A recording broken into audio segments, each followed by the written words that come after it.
নারায়ণগঞ্জের ২৫০০ উপজেলার মোবাইল কোর্টের মাধ্যমে তিতাসের অভিযানে ৫০টি বাড়ির অবৈধ গ্যাস সংযোগ বিচ্ছিন্ন করেন এবং ১,০০,০০০ টাকা জরিমানা করেন তিতাস কর্তৃপক্ষ।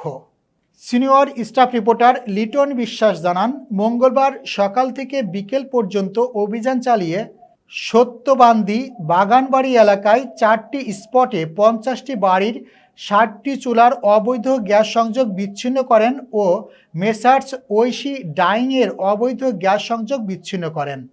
পরে মেসার্স ঐশী ডাইং এর মালিক সবুর ভূঁইয়াকে ১,০০,০০০ টাকা জরিমানা করেন তিতাস কর্তৃপক্ষ।